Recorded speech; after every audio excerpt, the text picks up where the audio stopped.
En esta segunda parte de la conversación abordamos cómo es el mercado laboral en Ecuador para la arquitectura, cómo deberíamos tratar de hacer proyectos para el 90% del mercado en lugar de ser arquitectos del 10%. También conversamos sobre sus interesantes procesos para abordar un proyecto. 3A se especializa en hacer pérgolas de aluminio maderado y espacios ideales para compartir. Visita su showroom en Tumbaco para diseñar el tuyo. Gracias 3A por patrocinar este episodio. Pero ¿qué es lo que pasa aquí? Que la cortan, ¿no? Ahora quieren hacer la carrera de 8 semestres, o sea, imagínate, ¿no? Me parece que hay facultades que ya tienen 8 semestres. Ya hay facultades que tienen 8 semestres. Sí. Ajá. Y bueno, quizás me van a odiar cuando diga esto, pero no creo que está bien, porque creo que, o sea, como te decía, o sea, quizás la carrera de arquitectura debería ser más larga, o sea, debería ser más técnico, más creativo, más teórico. Más especializado. También, más especializado. O sea, yo creo que una solución posible a lo que tú estás planteando podría ser, primero con lo de la especialización, materias optativas podrían funcionar bien. Y sí, yo también creo que es una, no sé si deficiencia sobre todo, que les afecta a algunos estudiantes que a veces no saben como qué camino tomar, porque sales sabiendo un poquito de todo, pero no sales especializándote en nada. Y muchas veces te gusta la ilustración, o te gusta hacer renders, y sí creo que debería haber unas materias optativas por ahí, no sé, que te enseñen como a especializarte un poquito en el 3D o un poquito en la ilustración, o un taller más de diseño de interiores, por ejemplo, a los arquitectos o cosas así. O sea, eso creo que podría ayudar. ¿Crees que podría ayudar? Sí. Es que quisiera hacer crítica aquí, pero también plantear alguna posible solución. Sí, o sea, yo creo que sí, de ley. O sea, hay cosas, digamos, que todo arquitecto debería saber o aprender. Y hay cosas que cada ser como estudiante de arquitectura se interesa más, ¿no? Hay unos que se interesan más por la ciudad, otros que se interesan más por la rama creativa, hay otros que se interesan más por la rama técnica o constructiva, ¿no? Entonces quizás, claro, y ahora hay más, o sea, ahora el campo de la arquitectura es súper abierto, ¿no? O sea, ahora puedes ser crítico, escribir, ilustrar, construir, diseñar, promover, o sea, hay un montón de cosas que puede hacer, ¿no? Entonces, claro, hay cosas que todo arquitecto debería aprender, y después hay otras cosas en las cuales se podría especializar. Entonces, por ejemplo, como tú dices, ¿no? A mí me gusta más el tema del diseño interior o la ilustración y tal, y volverte un arquitecto que ilustra, que dibuja, que hace renders, que crea estos escenarios, ¿no? O otro que dice, no, yo soy constructor, ¿no? Entonces a mí me interesa la técnica, cómo se hace, cómo se construye, cómo son los procesos, cómo son los materiales, perfecto, o sea, te puedes especializar en eso. O los de la ciudad, ¿no es cierto? Que estudian urbanismo, los fenómenos de la ciudad, del crecimiento urbano y tal. Entonces tienes un montón de ramas y claro, si es que puedes construir un tronco común de lo que todo el arquitecto debería saber y luego especializarte en diferentes ramas, podría ser genial. Sí. Sería buenísimo. Y algo que, bueno, en parte criticaba yo, de que a veces los arquitectos pensamos que podemos hacer todo y no podemos hacer todo, pero yo le comentaba al Pablo Iturralde, siempre le cito al Pablo, al diseñador de Anima, sobre esto de que le parece que los arquitectos hagan diseño gráfico, y él me decía que le parecía bien, que el arquitecto tiene un gran perfil para hacer diseño gráfico, que bueno, históricamente obviamente los arquitectos algunos arquitectos empezaron a hacer diseño gráfico, ¿no? Pero que en la actualidad igual, o sea, el perfil del arquitecto es un perfil muy bueno para hacer diseño gráfico, y me pareció excelente, ¿no? ¿Qué tal? No sé, algún taller o algo así. O sea, yo creo que sí podría ser una buena solución plantear talleres o materias optativas, que al menos en la facultad en la que estamos no existe todavía, ¿no? Eso por parte de... Bueno, regresemos al esquema, la parte del mercado laboral. ¿Cómo te encuentras en Ecuador, ¿no? Vienes acá al Ecuador. ¿Cómo era el mercado en ese entonces? ¿Había trabajo? ¿Había...? A ver, ese tema del mercado laboral es súper complejo porque, bueno, al menos si vienes de una familia que no es de arquitectos, que no está relacionado con ese medio, tienes que tú un poco irte sorteando y abriendo camino ahí, como sea, ¿no? Y claro, tú venías de una familia, si bien con un ambiente cultural bien rico, ninguno era arquitecto, no había arquitectos en tu familia. Claro, no había arquitectos en mi familia. O sea, por un lado bien y por otro lado mal, ¿no? Porque siempre, claro, sales y las primeras obras que te salen son para tu familia, para tus tíos. El baño de la tía. El baño de la tía, el pintar la casa ni sé quién y cosas así, ¿no? Pero, claro, o sea, cuando yo regresé... bueno, o sea, más bien me voy un poquito más atrás, ¿ya? Ya. Y yo cuando ya estudiaba en los últimos años ya trabajaba o intentaba trabajar la mayor cantidad de tiempo posible, trabajaba ahí con algunos profesores, con algunos ingenieros, luego comencé a trabajar ya en unas empresas, entonces algo como que ya me había movido, digamos, por el medio, ya sabía más o menos un poco qué significaba trabajar en diseño arquitectónico o en obra, digamos, o en diferentes procesos de trámites y cosas así, ¿no es cierto? Y cuando yo ya me fui, o sea, antes de irme al máster, tuve la oportunidad de ya construir un par de obras, ¿no? Entonces, por ahí algo ya, quizás hubo gente que ya me conocía o que sabía que construía, ¿no? Entonces, primero creo que es importante que sepan qué haces, ¿no? Como arquitecto, porque como te decía, ahora el arquitecto puede hacer un montón de cosas, ¿no? Sí. Entonces, desde el inicio tú te vas abriendo camino y vas digamos, como labrando lo que te gusta hacer. Entonces hay gente que te comienza a conocer o a recomendar, ¿sabes qué? Me hice esto con este arquitecto, te recomiendo si es que te vas a hacer. Entonces se comienzan a abrir posibilidades, ¿no? Cuando regresé, obviamente habían pasado 2 años, obviamente venía aquí a buscar la suerte, ¿no? Entonces llegué y claro, no tenía clientes, no tenía trabajos. Llegaste expectante tú, o sea, con la expectativa de que la vengo a romper y... Ah, claro, sí, todo el mundo viene así, hijo de madre, ya voy a hacer un montón de cosas, me voy a convertir en un arquitectazo ahí que va a construir unas 10 obras al año, no sé. Ya veías a las revistas rogándote para... No soy de revistas, entonces, no, las revistas no es algo que me preocupe a mí. O sea, de estar ahí en el medio... Nunca quisiste ser uno de estos de Star Architect, así bien... No, bien no, o sea, comerciales. no sé si llamarlo así o si nunca, no sé, sí, siempre, claro, sí, como arquitecto siempre tienes como el ideal de ser un arquitecto que quizás sea importante para el medio, ¿no? Referente. Como referente, sí, eso sí me gustaría hacer algún momento y tal, pero no ser ese Star Architect de estoy en todas las portadas de las revistas, me llaman, estoy publicada en todos los lados, eso no me interesa, digamos, ¿no? Porque tiene un lado mentiroso eso. Sí. Pero claro, ya cuando llegué sin trabajo, logré por ahí contactar con unos amigos que tenían su oficina, entonces ahí me colaba con ellos a ver qué hacían, entonces comencé a hacer concursos con ellos, a hacer pequeñas intervenciones y digamos así como de poquito en poquito, ya entré a dar clases, por ejemplo, ¿no? Entonces de poquito en poquito como que establecí un grupo y formamos una oficina y comenzaron así a salir proyectos, ¿no? Entonces, nuevamente, sin alejarme nunca de la parte del diseño arquitectónico y de la construcción, que es como lo que a mí me apasiona y me gusta, ¿no? Entonces, si estás ahí, creo que tarde o temprano te comienzan a salir cosas, ¿no? Ya, o sea, sí llegaste a encontrar trabajo al menos, no el mercado ideal, pero bastante trabajo. Bastante no diría, es lo normal, pero sí. Lo que se complementa con dar clases, Sí, eso con sí. otras cosas.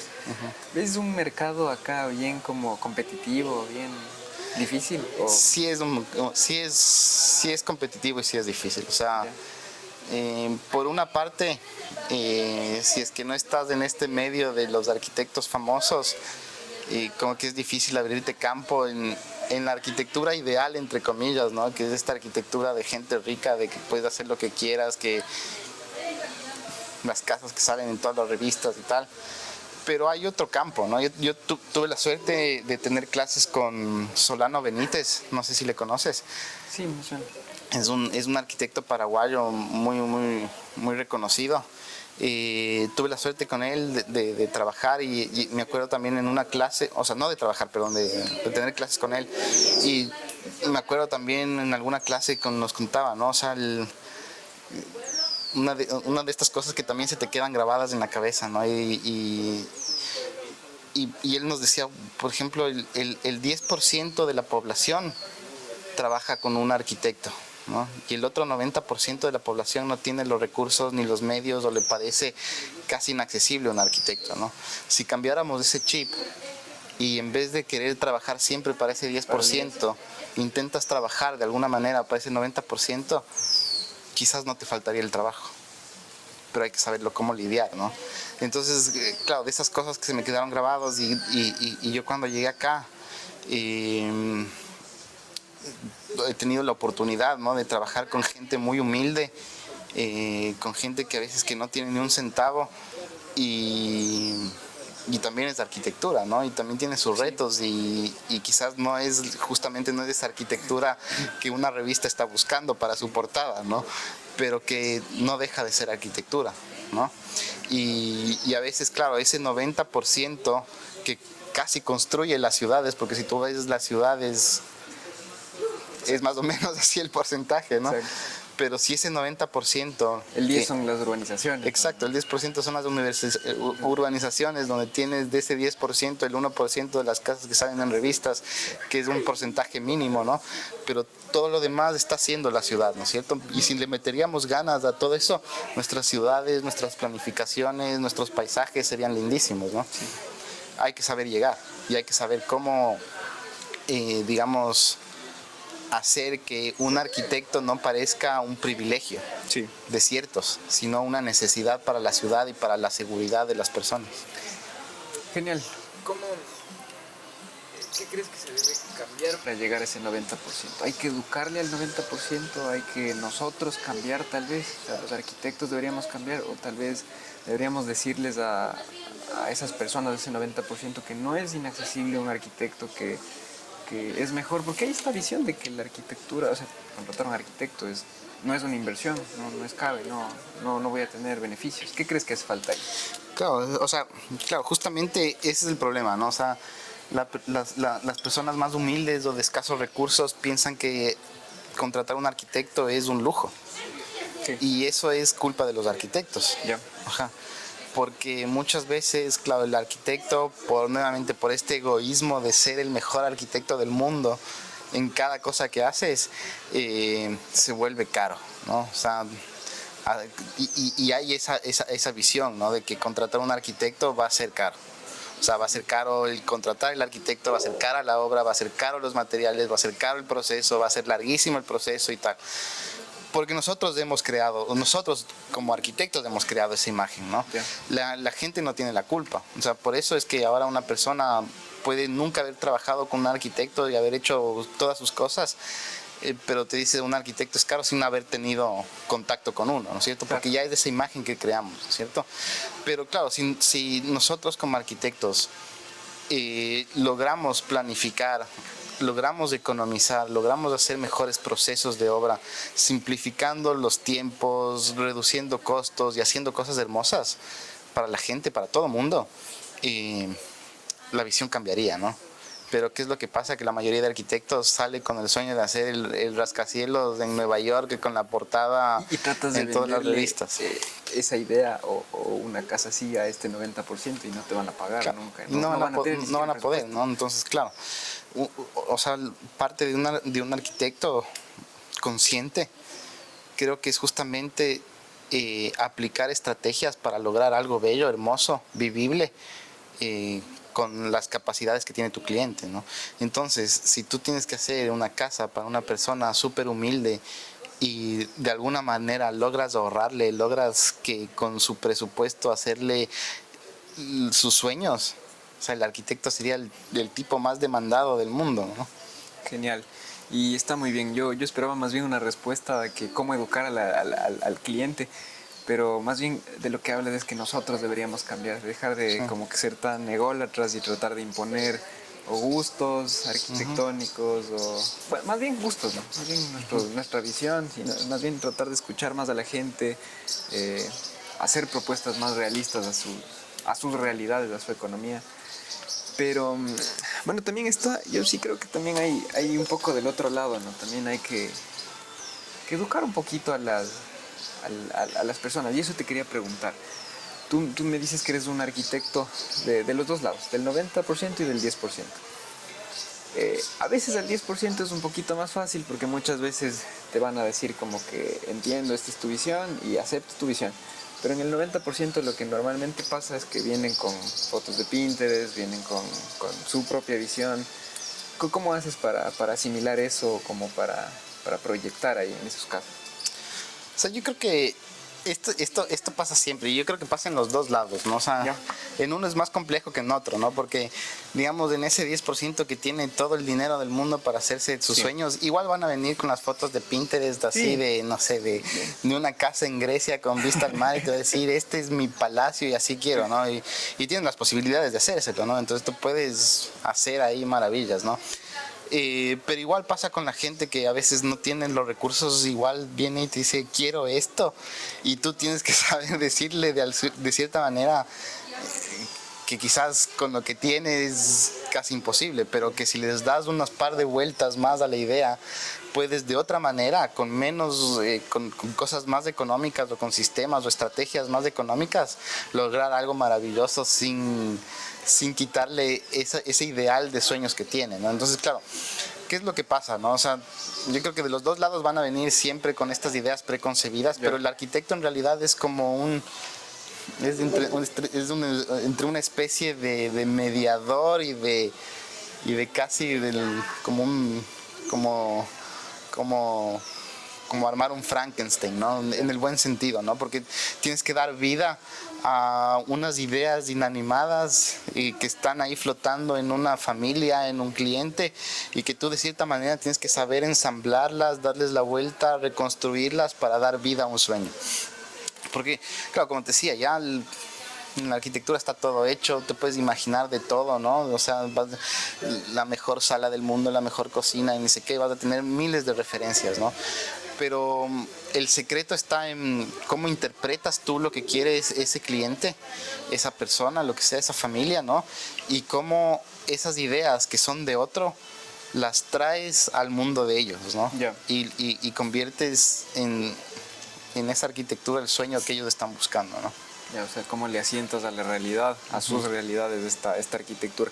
Y ahí, con este antecedente, yo quisiera entrar un poco en este bloque de cómo funciona tu proceso creativo, Mateo. Bueno. ¿Por dónde se empieza? Por el sitio. Ya. O sea, siempre el sitio. O sea, para mí siempre va a ser el sitio. El sitio tiene las claves de todo, ¿no? O sea, el sitio te dice el 90% de las cosas, ¿no? Ya. El otro 10% está en esas fotos de Pinterest del cliente. No, mentira. Pero, claro, o sea, el 90% está en el sitio, o sea, en saber las cualidades, los beneficios, las cosas negativas que tiene un lugar, ¿no? Y todos los lugares tienen información, sea el contexto más feo del mundo o sea el más bonito del mundo, ¿no? O sea, tienes una vista, tienes por dónde sale el sol, tienes por dónde viene el viento, tienes la calidad del suelo, de la tierra, tienes la cromática del lugar, los materiales de construcción, la mano de obra, entonces tú puedes saber cómo trabaja la gente ahí. Yeah. O sea, hay un montón de cosas que el lugar te da, ¿no? O sea, la vista, el paisaje cercano, lejano, el horizonte. O sea, con lugar nos referimos entonces a lo físico y también a lo sociocultural, ¿no? A la Claro. gente de alrededor, Claro. como tú dices, a la mano de obra, a los materiales, a la economía del lugar, todas esas cosas. Es el sitio para ti. Sí. Ya. La Por ahí historia se- del sitio. La historia del Ajá. Entonces es lo que te decía, ¿no? Que a mí me gustó de España, ¿no? Esa relación con la historia. Y la historia no tiene que ver simplemente con los objetos ya construidos, Ya. sino con ese tema cultural, esa forma de vivir, ¿no? O sea, por ejemplo, tú vas a... antes de empezar un proyecto, ¿no? Parte del contexto, y cuando me refiero al contexto también es del usuario, ¿no? Cómo vive, cómo hace su rutina, ¿no es cierto? Qué maneras de cocinar, de estar, de pasar en familia tiene, qué sé yo, ¿no? Entonces eso es parte del contexto, ¿no? Y parte del lugar y del sitio donde tú vas a construir, ¿no? Y hablando de sitios, no sé, ¿tú consideras que hay mejores sitios o peores sitios que otros? O sea, ¿Te ha tocado algún lugar así? quisiera no sé, decir muy, que no, muy pero sí, estéril? obviamente hay mejores sitios y peores sitios, ¿no? O sea, ¿Qué hace un buen sitio? o sea, el sitio ideal, por ejemplo, es que el sitio ideal es el típico, claro, ya hablando como ese arquitecto no tan agradable, pero claro, ese sitio, y dices, claro, y que me ha tocado, ¿no? O sea, en un sitio natural, en la montaña, con la vista perfecta, sin vecinos, o sea, con los árboles preciosos, con un horizonte magnífico, ¿no es cierto? Entonces, claro, ese sitio es genial porque tienes esa libertad de decir, mira, a este volumen lo pongo viendo hacia allá porque voy a tener esta vista todos los días, me voy a levantar, voy a abrir las cortinas y voy a ver la montaña y cómo sale el sol y que no sé qué. Yeah. Claro, ese sitio idealizado, ¿no? Mal sitio entonces. Y claro, ese mal sitio es ese que abres la cortina y tienes el poste de luz con los 20,000 cables ahí, ¿no es cierto? Y que pasa el camión cada 3 minutos pitando y que, no sé, o sea, un montón de cosas, ¿no?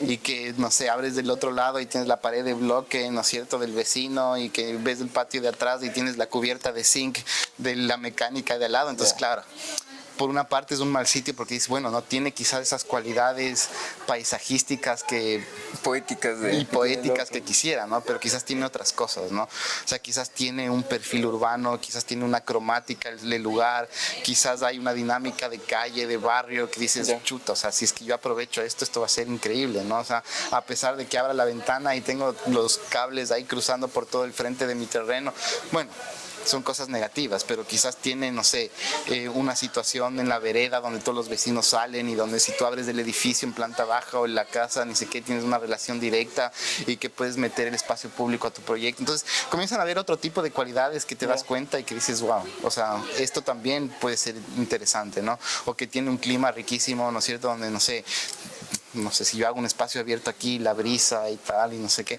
Entonces, siempre hay algo. Siempre hay algo. O sea, si es que no logras sacar algo del lugar donde intervienes, o sea, quizás no eres tan buen arquitecto, ¿no? Claro, y con todo este precedente que nos dices, considero que entonces no eres un arquitecto ni de estilos, ni de fórmulas tampoco. No, para nada, porque tengo de todo, o sea, he hecho de todo un poco, entonces, claro, no me gusta ni decir que mi estilo es este, ni hago este tipo de arquitectura, porque creo que todos los proyectos que he hecho son diferentes. Quizás hay alguien que vea mis proyectos y diga, no, este man tiene un hilo conductor, que quizás yo no me doy cuenta, porque yo cuando intento hacer un proyecto trabajo para ese proyecto y no para mi línea de pensamiento, ¿sí me entiendes? Sí, te entiendo. Obviamente hay unas ideas de fondo que tengo y que digo, bueno, yo no haría esto por tal y tal razón, pero sí que cada proyecto es diferente porque responde a ese usuario, a ese lugar, a ese clima y a esos materiales con los que voy a trabajar, ¿no? Entonces, tengo proyectos de todo tipo, ¿no? Entonces sí, no soy un arquitecto de una línea, ¿no? No es que si vienes tú y me dices, oye, chuta, me quiero hacer una casa de campo rústica y tal, digan, no, porque yo no hago esto. No soy ese tipo de arquitecto. O sea, mi pregunta más iba, por ejemplo, porque he visto que se está como divulgando mucho esto de la arquitectura introspectiva y todo eso, y me parece bien, pero siento que no debería ser una fórmula, o sea, no debería servir para todos los lugares, y he visto que está como casi que evangelizándose y tratando como que de esta arquitectura muy blanca y que mira solamente hacia adentro y hacia afuera como que no mucho, o sea, no es una solución para todos los lugares, o sea, más iba como para ese lado mi pregunta. Entonces, ¿no eres un arquitecto de...? No soy un arquitecto que diría eso, ¿no? O sea, sé muy bien por dónde viene esa corriente de la arquitectura introspectiva. Sé, incluso le conozco al arquitecto. ¿Ah, en serio? Sí. Vino para acá, ¿no? Sí. Estudió el mismo máster que yo estudié también. ¿En tu época? Ajá. No en mi época, es un poco mayor él a mí. Pero sé de dónde viene. Y claro, tiene sus cosas lindas, bonitas y todo, pero... Y si a mí no me interesa como cliente una casa de ese tipo, exacto, ¿qué voy a hacer? Eso es lo que voy. Y o sea, yo soy fan también digamos el nombre de Abraham Cota Paredes, soy fan. Pero no en cambio de las fórmulas. Y es algo que quiero hacer, o sea, no es como que no vamos a no criticar eso, o sea, sí quiero como todo tiene que ser criticado, creo yo soy de esa línea. Claro, o sea, me parece genial lo que hace, me parece lindísimo lo que hace, pero quizás no todos los clientes quieren eso, ¿no? Uh-huh. Y espero que no, o sea, no sabría cómo sería, pero si es que ellos tienen, o sea, si es que Si es que sus clientes buscan eso, perfecto, ¿no? Pero si es que tienes clientes que no tienen esa onda, que quieren otra cosa, tienes que saber adaptarte a Y eso. sobre todo el sitio, creo que te va a guiar muchísimo con eso. O sea, tal vez si estás en un lugar muy inseguro, con mucha bulla, tal vez sea la solución. O sea, hay que tener, creo que esa sensibilidad con el sitio, como tú decías. Sí, ¿no? sí. O sea, pero, ¿qué tal un lugar como este? O sea, hacer algo introspectivo no tiene sentido. Claro, no tendría sentido. Aquí lo que quieres es abrirte hacia esa vista, que Exacto. te llegue la brisa, ¿no? La brisa, A el ver aire, el mar, los árboles, que la las naturaleza montañas. se ¿no? entre. Pues claro, todo depende, o sea, depende con quién estás, depende para quién haces. O sea, yo creo que lo más importante es para quién haces, o sea, saber leer para quién vas a hacer tu arquitectura. Porque alguna vez igual conversando contigo te decía, ¿no? O sea, muchas veces hay una arquitectura hecha por el arquitecto para el ego del arquitecto, ¿no es cierto? Que después de 1 año, 2 años te llama a tus clientes y te dicen, oye, loco, esta casa es invivible, o sea, no puedo vivir acá, no me gusta vivir aquí. Sí. Y es una mala lectura de un arquitecto, ¿no? Y la obra puede ser bellísima, pero si no funciona para quien hiciste, es una escultura habitable y deja de ser una arquitectura funcional, cómoda y que está haciendo un servicio para alguien, porque no nos olvidemos que la arquitectura es un servicio. Sí, sí. Entonces, está el lugar, o sea, un buen análisis del lugar. ¿Qué sigue después de eso, Mateo? O sea, el lugar, primerísimo, ¿no? Yo creo que hay que ser muy sensible con el lugar. O sea, a mí me encanta ir. O sea, siempre que tengo una obra, siempre les digo a mis clientes, nos vemos en el sitio. O sea, vamos, sea donde sea. O sea, siempre me han tocado obras lejísimos y me voy. ¿Y tú vas con ellos y les vas diciendo lo que vas sintiendo o leyendo del lugar? ¿O eso te lo guardas tú? Al principio me lo guardo yo. Ya. Sí, me lo guardo yo porque me interesa hacer mi lectura y luego me interesa la lectura que ellos tienen para no meterles ideas a los clientes, ¿no es cierto? Como, porque claro, esa sería una lectura a priori, pero me imagino Claro. que lo tuyo es un análisis más bien y empiezas como a ver eso y podrías como apresurarte ese rato a decirles, miren, Claro. por acá va y todo eso. sí. Ya te entiendo. Entonces me gusta como tener mi lectura del sitio. Para mí el bocetero es así como que está en el bolsillo todo el tiempo, entonces dibujo, anoto cosas del sitio, de cosas que me llamaron la atención, colores, materiales, personas, actividades, qué sé yo, de todo un poco. Y después, claro, siempre les pido que escriban, ¿no? Que escriban Precioso. cómo se imaginan lo que están pidiendo, ¿no es cierto? Cómo se imaginan su casa, su local comercial, sus oficinas, lo que estén pensando, ¿no es cierto? Hacer. Entonces, que envíen, que me escriban, que lo redacten libremente. O sea, siempre les digo, miren, tómense un fin de semana tranquilos, no sé, se alejan de todo el mundo y se relajan y se imaginan de verdad qué es lo que están buscando y lo escriben. Porque muchas veces te lo dicen o te pasan, como tú decías, las imágenes y tal, que es como el ideal que todo el mundo quiere, ¿no? Sí. Yo quiero la casota y no sé qué, no sé cómo. Pero cuando les dices, ahora sí, párate un ratito a pensar, relájate, imagínate cómo te ves tú cocinando con tu familia, viendo tele un fin de semana, qué te gusta hacer. Entonces ahí un poco como que caen un poco más en la realidad de ellos y dicen, no, es que en realidad yo hago esto, mis fines de semana son así, o yo como todos los días con mi familia en la cocina. Entonces para mí realmente ahorita me di cuenta que la cocina es lo más importante, porque si siempre comemos en la cocina o lo que sea, ¿no es cierto? Entonces ahí comienzan a darte las siguientes pistas, ¿no? Entonces tú dices, ya tuviste una lectura del sitio y te dijeron, mira, lo más importante para nosotros son las noches. Entonces tú ya tienes una conciencia de qué pasa en la noche, la cena, el ruido, la luz y tal. Entonces dices, mira, si estos manes les gusta más o conviven más de noche, mira, la mejor zona para estar de noche es esta. Entonces este va a ser el área que le va a dar el espíritu o el corazón de lo que vas a hacer, ¿no? Entonces, claro, ahí como que fusionas estas dos cosas entre el sitio, lo que ellos esperan o lo que ellos, o como haces la lectura de ellos también. Sí. Y después, obviamente, después de esto, siempre como en la oficina, como intentamos ver referencias, ¿no? O sea, no somos unos arquitectos que nos creemos sabelotodos para nada, o sea, Sí, más bien... es que está bien, o sea, si es que alguien solucionó esa problemática bien antes, o sea, ¿por qué no Sí. utilizar las Y ver, o sea, y ver cómo lo hicieron, de qué manera lo lograron, materiales, colores, proporciones, formas, organización. Entonces comienzas a estudiar ciertas cosas y dices, mira, por aquí puede ir, ¿no? O sea, por aquí puede ir. Y bueno, una vez estudiado eso, sí, bocetos, maquetas. La maqueta es algo que no puede faltar en nuestro estudio, o sea, creo que la maqueta es la forma más fácil de ver tridimensionalmente la escala, la forma, la relación que estás haciendo de Y tus en lo que has cosas. visto, la maqueta te sirve mucho a ti y entiendo porque también estoy formándome como arquitecto, pero ¿te has dado cuenta que le sirve mucho al cliente? O sea, ¿cómo reacciona él ante una maqueta? O sea, ¿Le entiende? La maqueta es lo que más entienden los Ya. clientes, o sea, es el mejor instrumento para mostrarle a un cliente. No te dicen como, no, yo quiero ver render, yo.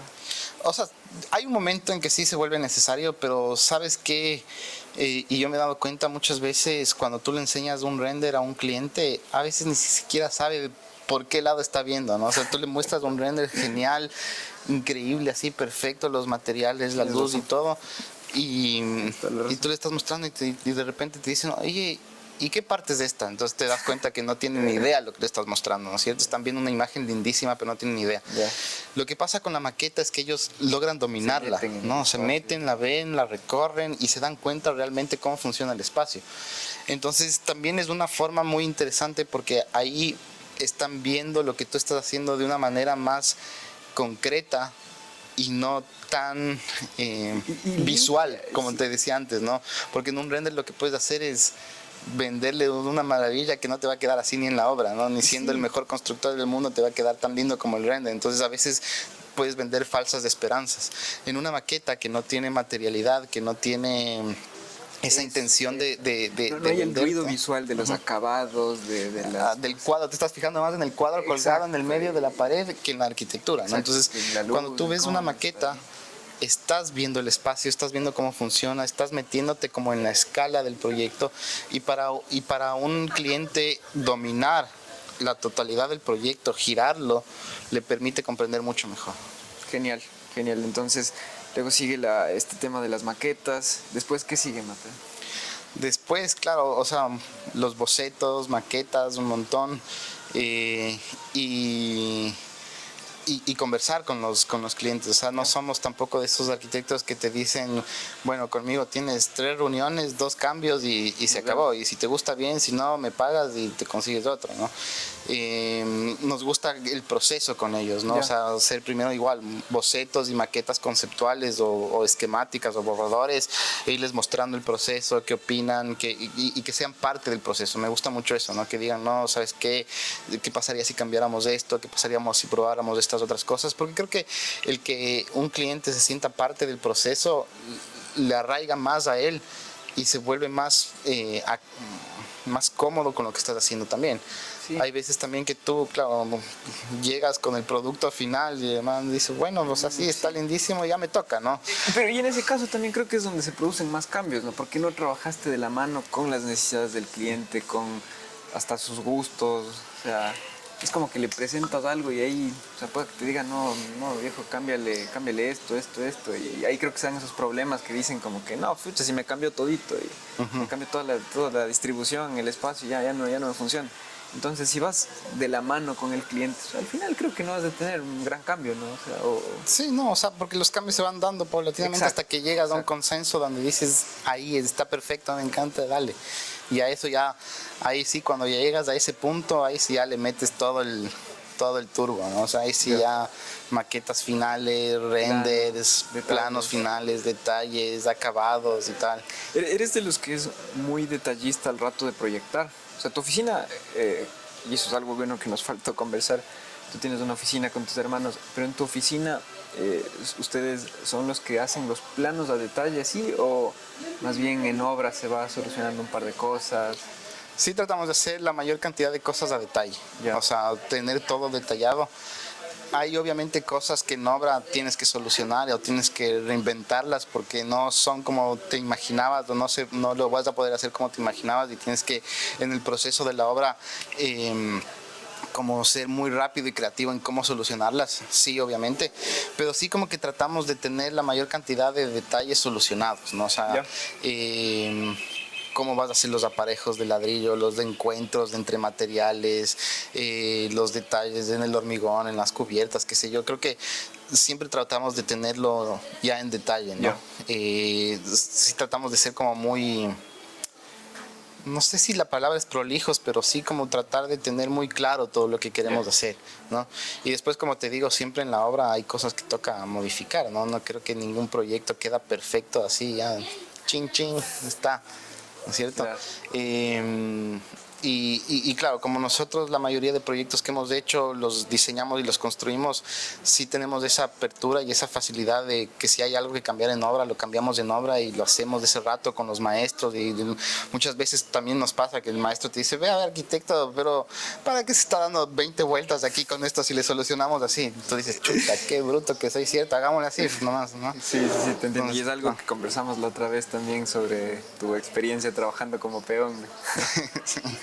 A la que le aprendiste un montón, me dijiste. Claro, sí, o sea, la primera obra que yo hice, diseñé el proyecto y después le dije al maestro mayor que estaba encargado que me trate como un peón más, ¿no? Entonces ahí aprendí a mezclar la arena, a figurar el hierro, a parar paredes. Más que cualquier residente de obra. Más que cualquier residente de obra, o sea, ahí aprendí a pegar, claro, ahí aprendí a pegarme las ampollas con calipega. Claro. Está buen consejo. Claro, porque me ponía a hacer los huecos de los cimientos, ¿no? Chuta, yo avanzaba así 5 centímetros y el otro ya había acabado el hueco, ¿no? Y yo ya con todas las ampollas en todas las manos y el pobre nada, ¿no? Entonces ahí aprendí con el maestro, me acuerdo, yo tenía todo esto ampollado, me dijo, reviéntese, cogemos calipega, plug, se lo pega y ya está. Madre, cómo arde esa huevada. Pero así, claro. Entonces, claro, ahí aprendí un montón. Fue una experiencia lindísima.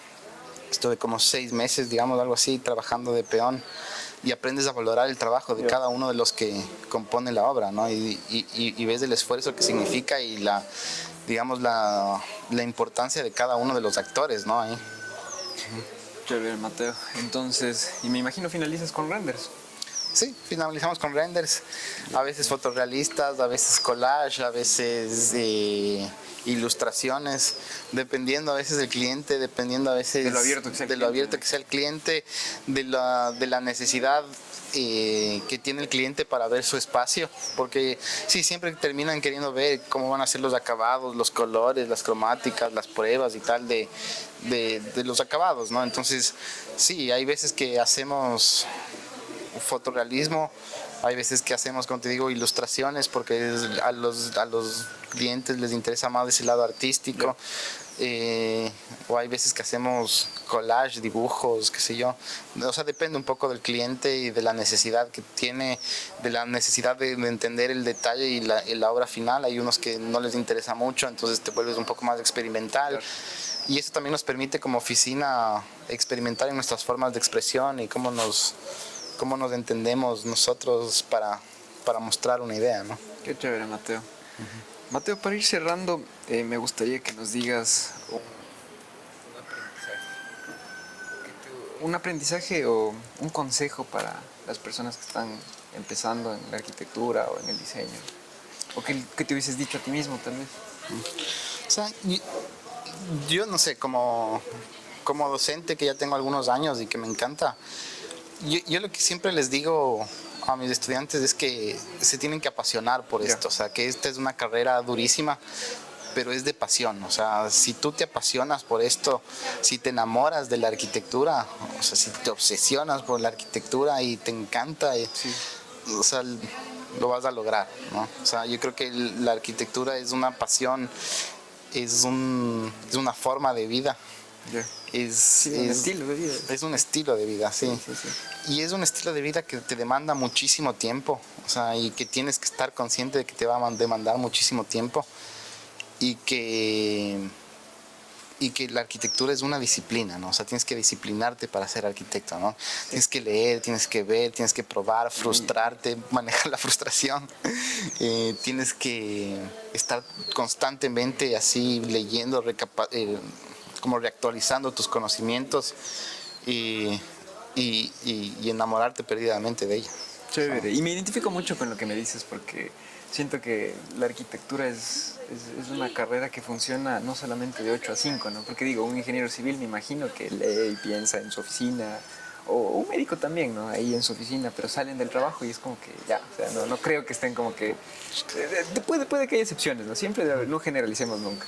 Pero en cambio en la arquitectura es como que nosotros en el trabajo hablamos de arquitectura con los panas, tratamos de mezclarle, a veces no directamente, pero es como que todo el tiempo estamos pensando en el diseño. Bueno, Sí, la arquitectura es 24/7. O sea, a mí me pasa que estoy con un proyecto y hasta sueño con el proyecto. O sea, sueño, o sea, es innato en mí ya. Entonces estoy trabajando, termino de trabajar, como tú dices, estoy yendo a mi casa y estoy pensando en el proyecto, llego a mi casa, estoy comiendo y estoy pensando en el proyecto, me acuesto, estoy pensando en el proyecto, estoy durmiendo, estoy pensando en el proyecto y me levanto y estoy pensando en el proyecto. O sea, es una cosa que te absorbe, ¿no?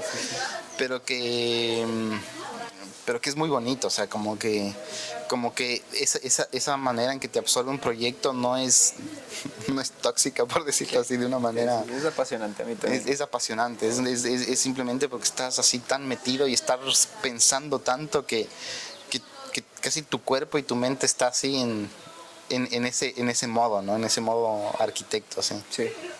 ¿Sueños? ¿Qué sigue para ti, Mateo? ¿A qué aspiras?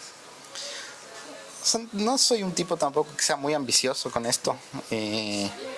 Sí que sueño poder vivir de arquitectura. O sea, que la arquitectura se convierta realmente en mi forma de vida y en mi forma de sustento. Eso sí que sueño, ¿no? También un sueño, o sea, ya desde la parte un poco más egoísta, sí que me gustaría en algún momento poder ser un referente de buena arquitectura, no de arquitectura de revista, como hablábamos antes, de esa arquitectura que solo aparece en la foto del primer día de acabada la obra después de barrido, sino de un arquitecto que, como te decía antes, ¿no? Que te encuentres con un cliente 10 años más tarde y te diga, loco, me encanta donde vivo, es perfecto, gracias, hiciste lo que siempre quisimos, ¿no? Sí. Creo que ahí está esa recompensa y claro, mi sueño es, o sea, en algún momento, o sea, no en algún momento, pero poder vivir haciendo bastante arquitectura, digamos, bastante, no en que tener 20.000 obras, pero poder siempre estar con algo de arquitectura y poder seguir siendo docente. O sea, es una cosa que me encanta. Buenazo, Mateo. Bueno, para finalizar, hay dos cosas con las que finalizamos. La primera es este segmento que te comentaba de la pregunta. El invitado anterior fue Pablo Iturralde y la pregunta que le hizo al siguiente invitado, que en este caso vas a ser tú, era ¿por qué crees que los diseñadores utilizan mucho este método de meterse a Pinterest y desde ahí diseñar? ¿Por qué crees que pasa eso? Hijo de madre, no, o sea... Sí, era como... Okay, no sabía que los diseñadores se meten a Pinterest para diseñar, pero o sea, es algo que diría... que diseñadores, arquitectos, era como que la crítica decía para toda esta industria. ¿Por qué crees que hacen eso normalmente? O sea, yo creo que, o sea, no es que esté del todo mal, pero creo que la gente hace eso porque a veces necesita entender o aterrizar lo que está haciendo, y ver referencias es bueno para saber aterrizar lo que estás haciendo, ¿no? Lo que está mal es copiar, obviamente, ¿no? Que coges de esto y lo haces igualito pero con otro tono o lo que sea, o literalmente lo haces. Creo que eso está mal, pero el ver referencias, bueno, yo no tengo ni Pinterest, o sea, no me meto a Pinterest, pero sí que en las páginas, revistas o cosas que veo, sí que intento ver referencias cuando estoy haciendo algo. Me gusta un espacio, una sala, un comedor, si es que estoy haciendo una casa o cierta distribución y tal, y lo veo, ¿no? Y lo trato de interpretar, y eso me parece que está bien, porque el pensamiento humano es así, ¿no? O sea, como te decía, nadie se está inventando cosas nuevas. Oye, yo creo que está bien esto de tomar referencias, pero tal vez Pinterest creo que es la fuente incorrecta, ¿no? El otro día hablábamos de lo mucho que me gusta a mí la revista Croquis, que viene con planos, con cortes. Yo creo que esa es una buena fuente de referencias y es lo que he cogido como costumbre ahora en taller, mientras estoy en taller. Mientras estoy pensando en la biblioteca, me voy como a la biblioteca, veo un croquis de algún arquitecto que veo que tiene esta línea, o de museos, o de lo que sea. Por ejemplo, este taller estuvimos diseñando el museo. Entonces, Herzog y de Meuron, fue como que más o menos me fui por ahí. Y entonces empecé a coger Álvaro Siza también, revisé mucho. pero empiezas a revisar como un poco en el corte, en los planos, las ideas que tiene, y creo que es una forma Claro, válida. eso está súper bien, o sea, eso está súper bien. Siempre y cuando, como te decía, que no lo hagas con la ambición de copiar, Exacto, ¿no? no vas a sacar el mismo proyecto tampoco. Claro, pero sí que, claro, es que es la manera, ¿no? O sea, de ver en libros, de ver en imágenes.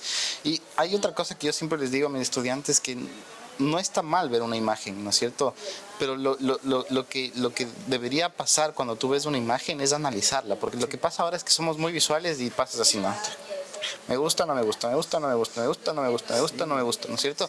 Pero cuando tú ves una imagen, te sientas y la analizas, creo que comprendes cosas. Comprendes cosas positivas y cosas negativas. Entonces, creo que en el tema de las referencias o del ver Pinterest, Instagram, lo que sea, ¿no es cierto? Está en saber discernir lo que estás queriendo ver y analizarlo e interpretarlo, ¿no es cierto? Entonces creo que ahí está el trabajo que nos hace falta. Quizás ahora somos muy visuales y muy instantáneos. Si te llamó la atención visualmente en los primeros 3 segundos, está bien. Si no, no está bien. Y no es así. Hay que tomarse el tiempo, analizar, ver qué pasa, ¿no es cierto? Ver qué quieres descubrir de esa imagen que estás viendo también, para ver cómo la reinterpretas, cómo la analizas, cómo la transformas y la pones en el contexto que tú estás queriendo hacer.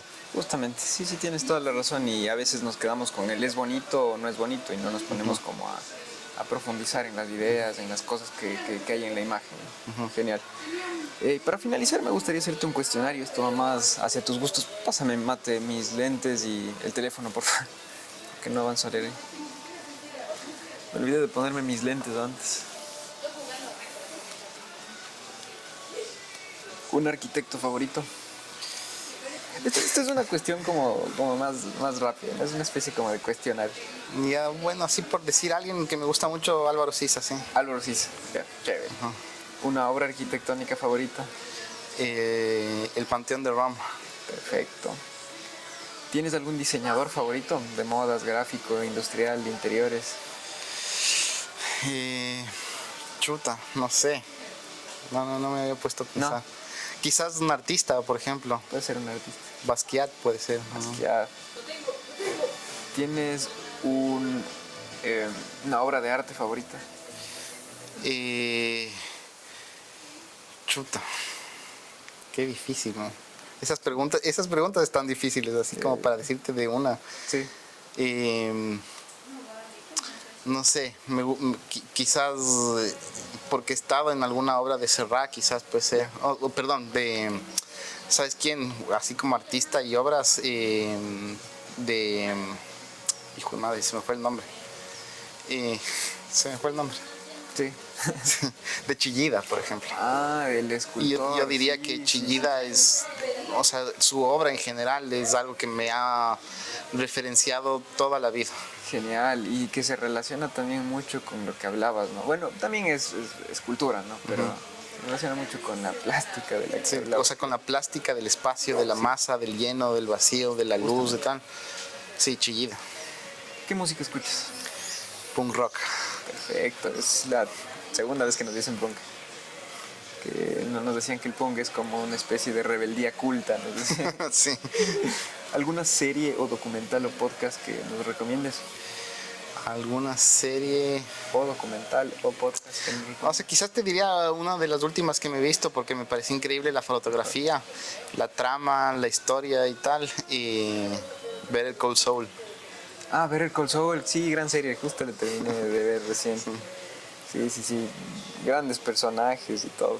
¿Un libro que nos recomiendes? Un libro que le recomiende, o sea, así como de arquitectura, el que te dije, creo que es súper interesante como para meterse en esta onda de la parte sensorial de la arquitectura, es Los ojos de la piel de Juan y Payasma. Perfecto. ¿Un lugar en Quito que nos recomiendes para conocer? El Templo de la Patria. El Templo de la Patria. Vamos a ponerle, no conozco. ¿Un lugar en Ecuador o en el mundo para conocer? Un lugar en Ecuador. O sea, bueno, es que hay tantos lugares, ¿no?, en el Ecuador, pero por ejemplo el Chimborazo creo que es imponente, o sea, creo que te atrapa, o sea, te envuelve, ¿no? Buenas. ¿Y un pasatiempo? ¿Qué haces en tu tiempo libre, Mateo? Dibujar. Buenísimo, Mateo, muchísimas gracias por tu tiempo y vale. por la entrevista. Ya pues. Para mantenerte al tanto de las personas que hacen esta industria creativa, síguenos en nuestras redes. Este espacio es solo el inicio de la conversación. Déjanos tus comentarios, nos interesa mucho saber tu opinión y generar conversación.